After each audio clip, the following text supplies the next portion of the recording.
ধন্যবাদ সবাইকে। আজকের ক্লাস আমরা শুরু করছি। বিগত ক্লাসে আমরা হচ্ছে কি বলে যে বিটুমিনাস কয়লা থেকে কি কি জ্বালানি উৎপাদিত হয় সেই নামগুলো শুরু করছিলাম। আজকে এই জায়গা থেকে আমরা বিস্তারিত পড়ব। শুরু করি। বিটুমিনাস কয়লা থেকে কি কি আসে? আসে হচ্ছে আমার প্রোডিউসার গ্যাস,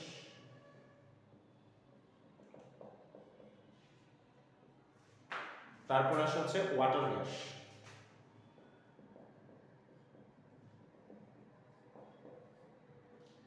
এরপর আসে হচ্ছে সংশ্লেষ গ্যাস,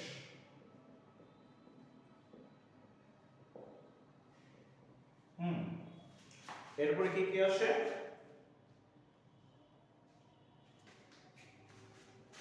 মিথেন গ্যাস, আর হচ্ছে আমার কোল গ্যাস। এই 1 2 3 4 5 বিটুমিনাস কয়লা থেকে আমরা এই পাঁচ ধরনের গ্যাস উৎপাদন করতে পারি। এখন আমরা প্রথম যেটা পড়বো সেটা হচ্ছে কোল গ্যাস।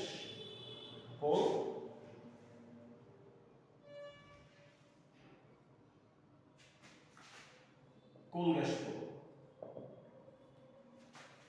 কোল গ্যাসটা কি স্যার? কোল গ্যাস হচ্ছে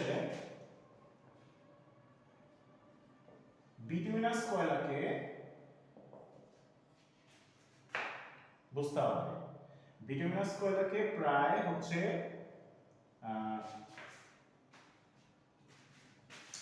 1000 থেকে 1300 ডিগ্রি সেলসিয়াস তাপমাত্রায় তুমি কি করবা? উত্তপ্ত করবা।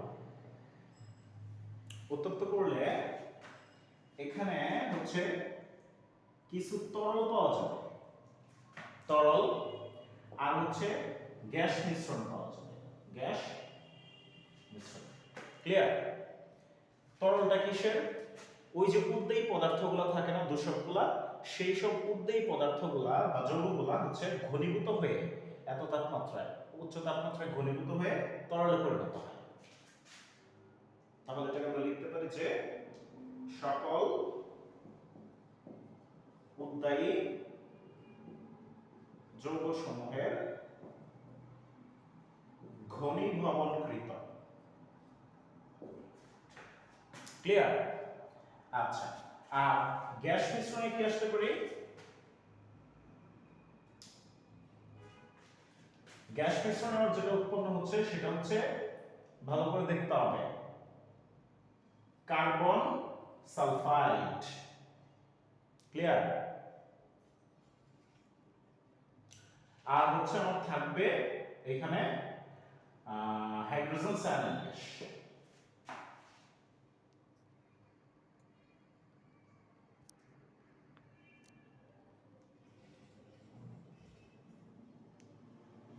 যাই দেখা যাচ্ছে না মনে হয়, এই যে দেখেন হাইড্রোজেন সায়ানাইড গ্যাস।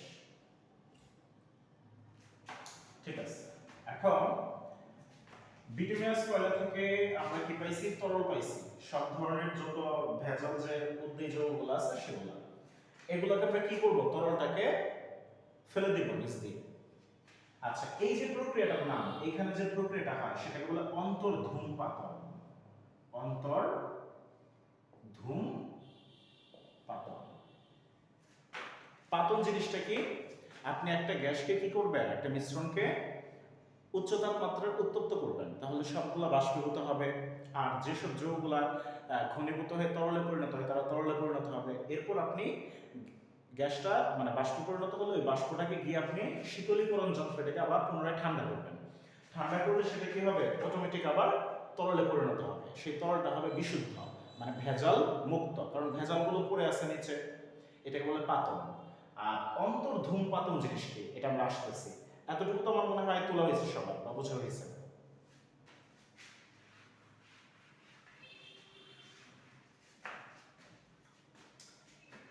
এখন আমাদের যেটা দেখতে হবে যে এই জিনিসটা কি, অন্তর্ধূমপাতন। অন্তর্ধূম পাতন হচ্ছে ভিতরে ধোঁয়ার কুণ্ডলের মতো উৎপন্ন হবে, হয়ে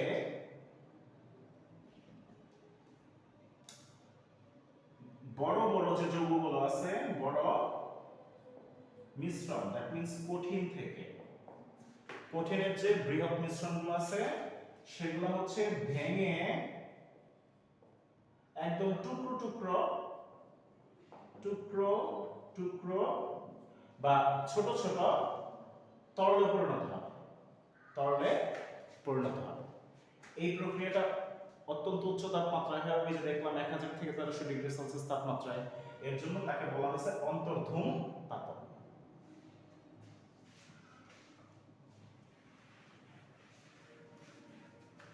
ঠিক আছে, এখন কথা হচ্ছে বিটুমিনাস কয়লা থেকে কি পাইছি আমরা? হচ্ছে তরল পাইছি, তরলটা সরিয়ে ফেললাম, উদ্দেজ যৌগগুলা চলে গেল। এখন রয়ে গেল গ্যাস মিশ্রণ। ওই গ্যাস মিশ্রণটা থেকে আমাদের বাকি কাজ করতে হবে। এই যে গ্যাস মিশ্রণ, এটাতে কি আছে? কার্বন সালফাইড আর হচ্ছে হাইড্রোজেন সায়ানাইড গ্যাস আছে। এবার ধীরে ধীরে এই যে দেখেন, আমার কি দরকার? কোল দরকার না? কোল মানে কি? শুধুমাত্র কার্বনটা আমাদের দরকার, বুঝে গেছে? শুধুমাত্র আমাদের হচ্ছে এই যে কার্বনটা আছে সেই কার্বনটাকে আমাদের আলাদা করতে হবে। কিভাবে আলাদা করব? কার্বনকে, এই যে কার্বন সালফাইডকে আপনি নিকেল প্রভাবকের উপস্থিতিতে হাইড্রোজেন গ্যাস এখানে আপনি যুক্ত করবেন।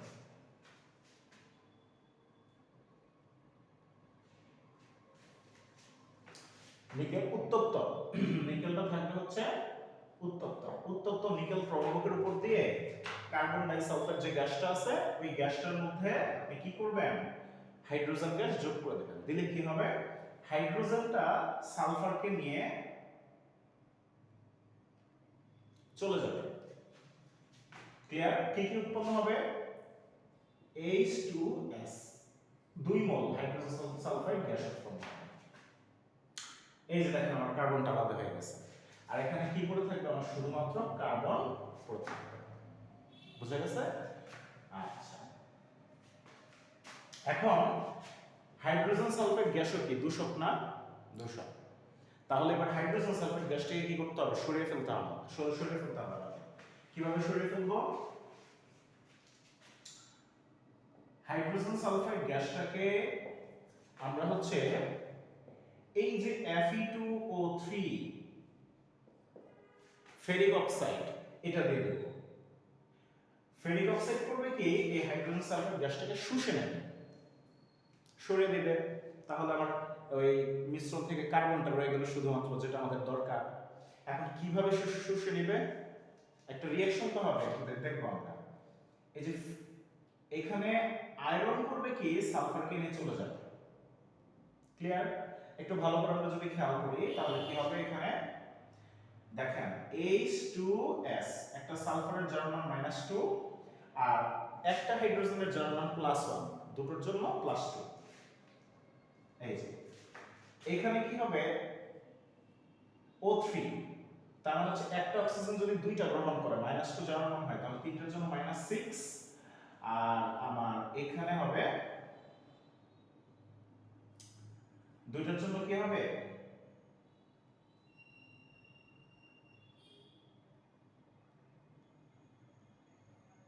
এক মিনিট, Fe3O4,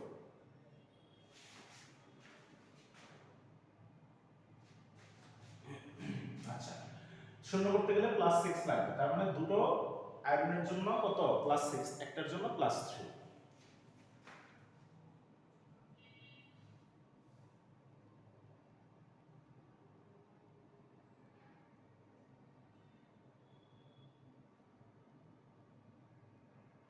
ঠিক আছে, এখন তারা এখানে এই জিনিসটা আমরা না দেখে, এই জিনিসটা দেখে যার মান দিয়ে হিসাব করলে একটু ঝামেলা সৃষ্টি হবে। আয়রন করবে কি? সালফারকে নিয়ে হচ্ছে ফেরাস সালফাইডে পরিণত হবে, বুঝেন? আর ওদিকে হাইড্রোজেন আর অক্সিজেন মিলে হচ্ছে সে কি তৈরি করবে? পানি তৈরি করবে। ক্লিয়ার?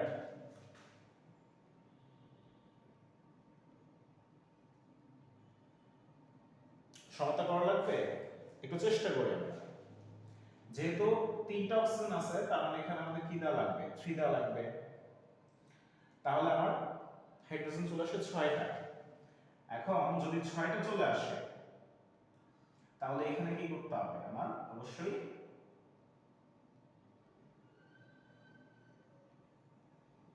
3 দেওয়া লাগবে। 3 যদি দেই 6 হয়, কিন্তু সালফার চলে আসে আমার কত, 3। দরকার নেই আমাদের সমতার দরকার, সমতা এখানে আরো মান বড় চলে আসবে। আচ্ছা, মেইন বিষয় হচ্ছে হাইড্রোজেন সালফাইড গ্যাসটা আমরা কি করবে,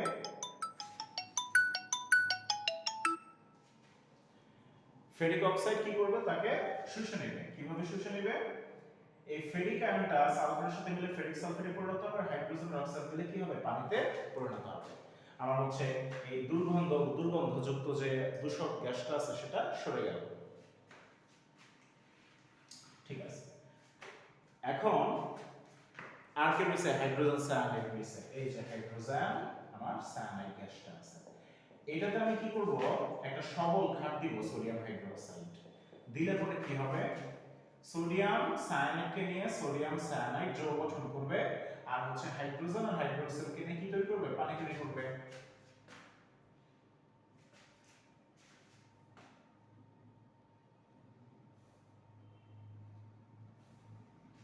এটা হচ্ছে একটা তাপোৎপাদী বিক্রিয়া। এখানে হচ্ছে 12.13 কিলো জুল প্রতি মোল তাপ উৎপন্ন হবে।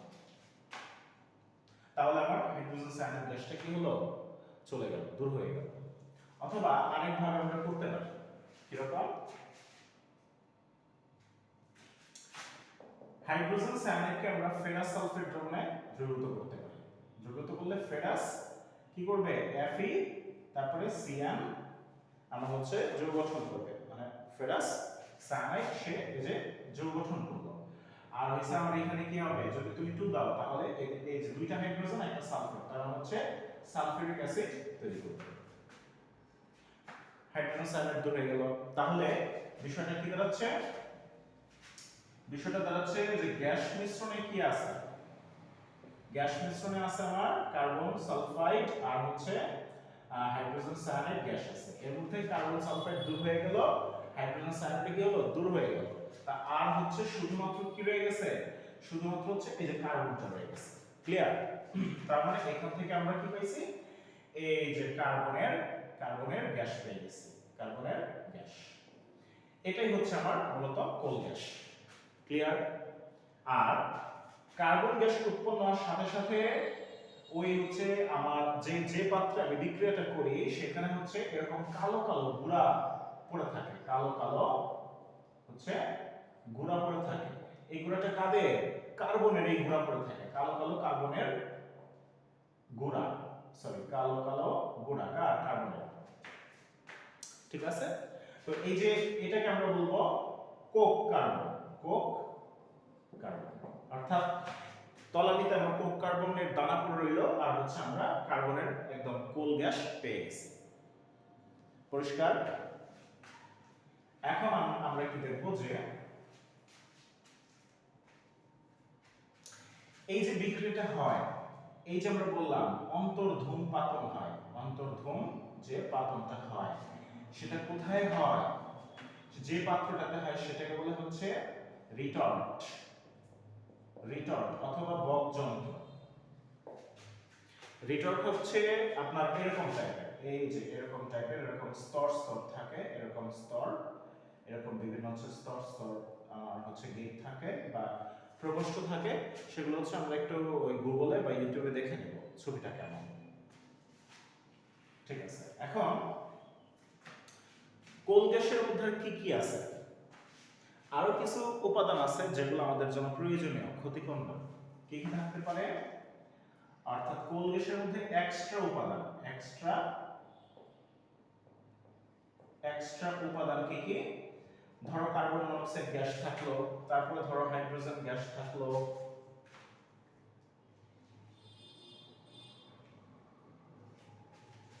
তারপর ধরো মিথেন থাকলো, তারপরে হচ্ছে ওই যে বেনজিন পড়ছিলাম না, ধরো বেনজিন থাকলো, বেনজিনের বাষ্প থাকলো, বেনজিনের বাষ্প থাকলো। এরপরে হচ্ছে ধরো ইথিলিন থাকলো, ইথিলিন থাকলো, CH2 ডাবল বন্ড CH2। হ্যাঁ, তারপরে ধরো অ্যাসিটিলিন গ্যাস থাকলো, অ্যাসিটিলিন গ্যাস থাকলো অর্থাৎ HC triple bond CH। Acetylene gas থাকলো, এই নরমালি হচ্ছে এগুলা ইত্যাদি, এগুলা থেকে যায়। এখন এগুলা থাকলে আমাদের কোনো প্রবলেম নেই, কারণ আমাদের পরবর্তীতে মিথেন গ্যাসটা দরকার, আমাদের বেনজিন দরকার, আমাদের হচ্ছে ইথিলিন দরকার, আমাদের অ্যাসিটিলিন দরকার, এগুলো দরকার আছে। আর কার্বন মনোক্সাইড হাইড্রোজেন যেটা আছে সেটা আমাদের দরকার অন্যান্য গ্যাস তৈরিতে, যে বলতেছে না প্রোডিউসার গ্যাস, তারপরে হচ্ছে ওয়াটার গ্যাস, হচ্ছে এগুলো তৈরিতে আমাদের এই কার্বন মনোক্সাইড হাইড্রোজেন দরকার, মিথেন তৈরিতে আমাদের এই দুটা গ্যাস দরকার। আচ্ছা, কোল গ্যাসের ব্যবহার কোথায়? ব্যবহার হচ্ছে বিদ্যুৎ উৎপাদনে, বিদ্যুৎ উৎপাদনে, এটা হচ্ছে ব্যবহার, মাথায় রাখতে হবে। এরপরে হচ্ছে কোথায়? বিভিন্ন বিভিন্ন ধাতুর বিজারক হিসেবে তারা ব্যবহৃত হতে পারে, ধাতুর বিজারক রূপে।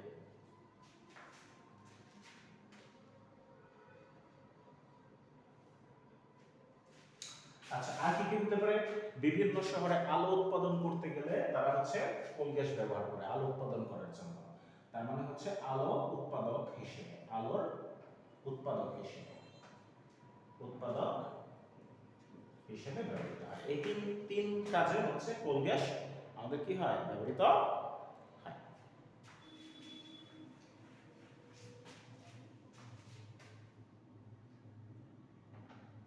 এখন আমরা যেটা করব, এখন হচ্ছে 2 নাম্বার করব ওয়াটার গ্যাস। কি করব? Water gas. জিনিসটা কি?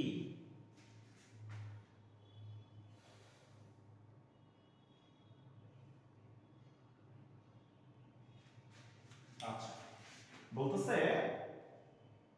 লোহিত তপ্ত কোক কার্বন, কোক কার্বন, তার মানে কি?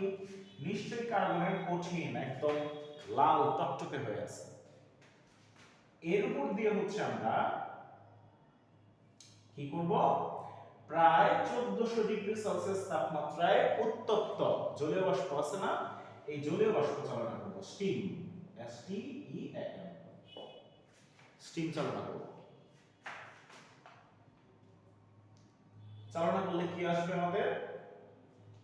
চালনা করলে আসবে কার্বন আর হচ্ছে অক্সিজেন মিলে কার্বন মনোক্সাইড গ্যাস তৈরি করবে, ক্লিয়ার? প্লাস হচ্ছে এখানে হাইড্রোজেন গ্যাস আলাদা হিসেবে থেকে যাবে। এই যে গ্যাস মিশ্রণটা, এটাকে বলবো ওয়াটার গ্যাস, ওয়াটার গ্যাস। একটু বুঝতে হবে স্যার, কার্বন মনোক্সাইড আর হাইড্রোজেন গ্যাসের সমাণবিক মিশ্রণ। কার্বন মনোক্সাইড আছে 1 মোল, হাইড্রোজেন গ্যাসও আছে 1 মোল। যদি কার্বন মনোক্সাইড 2 মোল থাকে তাহলে হাইড্রোজেন গ্যাসও থাকবে 2 মোল, মানে সমাণবিক মিশ্রণ হবে কি? Water gas.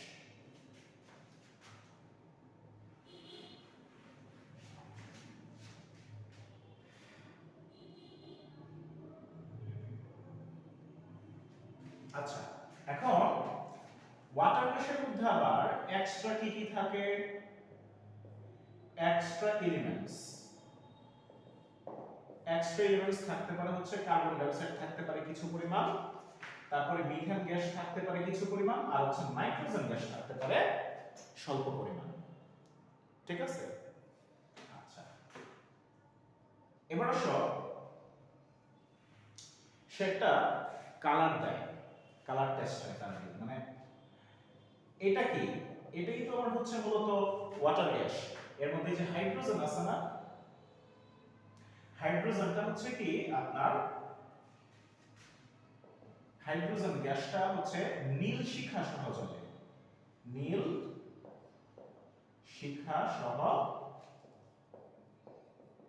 জ্বলে। কোথায়? বুনসেন বার্নারে, বুনসেন বার্নারে। তাহলে ওয়াটার গ্যাসকে আমরা কি করতে পারি, এভাবে শনাক্ত করতে পারি।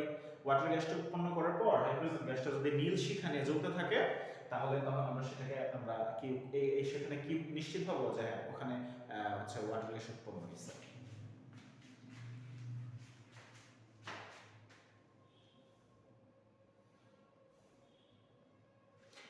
সো যে কারণে নীল শিখার কারণে ওয়াটার গ্যাসটাকে ব্লু গ্যাসও বলা হয়। কি বলা হয়? Blue gas.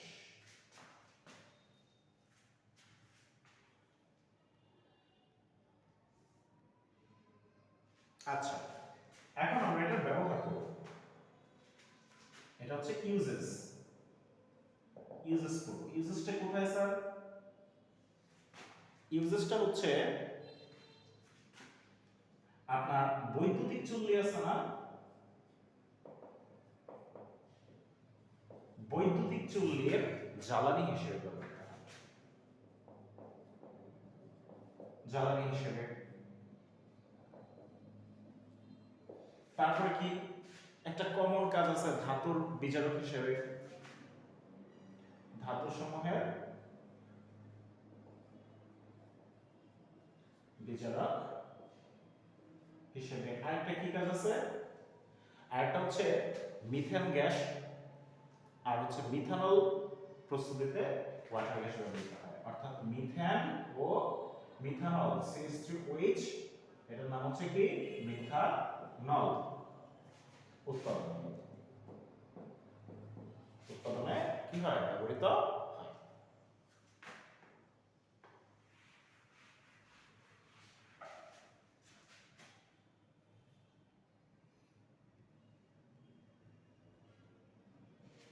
আচ্ছা, এখন আমরা করব হচ্ছে নাম্বার 3।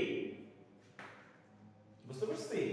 কি করব? মিথেন গ্যাস উৎপাদন। মিথেন গ্যাস হচ্ছে উৎপাদন, এটা আমরা করব। কিরকম?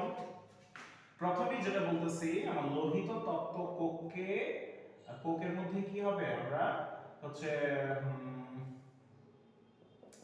স্টিম চালনা করব। যে উত্তপ্ত জলের বাষ্প চালনা করব কত ডিগ্রি সেলসিয়াস তাপমাত্রায়? 1400 ডিগ্রি সেলসিয়াস তাপমাত্রায় আমরা কি করব?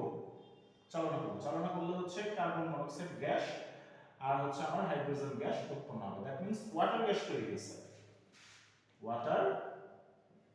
ওয়াটার গ্যাস তৈরি হয়েছে। এটা হচ্ছে প্রথম ধাপ। প্রথম ধাপ। পরিষ্কার? আচ্ছা, এবার শুধু দ্বিতীয় ধাপে কি হবে? দ্বিতীয় ধাপে আমরা ওয়াটার গ্যাসটাকে নিয়ে যাব। কার্বন মনোক্সাইড গ্যাস আর হচ্ছে আমার কি থাকলো? হাইড্রোজেন গ্যাস থাকলো। এই যে ওয়াটার গ্যাসটাকে আমি নিয়ে গেলাম। নিয়ে মাথায় রাখতে হবে এখানে হচ্ছে নিকেল প্রবাহকের উপস্থিতিতে আমরা 300 ডিগ্রি সেলসিয়াস তাপমাত্রায় উত্তপ্ত হচ্ছে 2 অণু হাইড্রোজেন গ্যাস চালনা করব।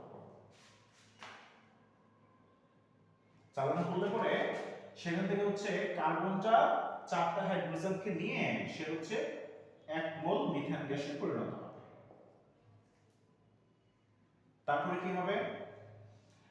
এই যে হাইড্রোজেন আর অক্সিজেন মিলে জাস্ট খালি কিসে পরিণত হবে? পানিতে পরিণত হবে। পানি, এটা হচ্ছে কি স্টিম আকারে থাকবে, পানিতে পরিণত হবে। আমরা মিথেন পেয়ে গেছি। সেম প্রসেসে ইন্ডাস্ট্রিতে কি করে? মিথেন গ্যাসের শিল্প উৎপাদন করে। আচ্ছা,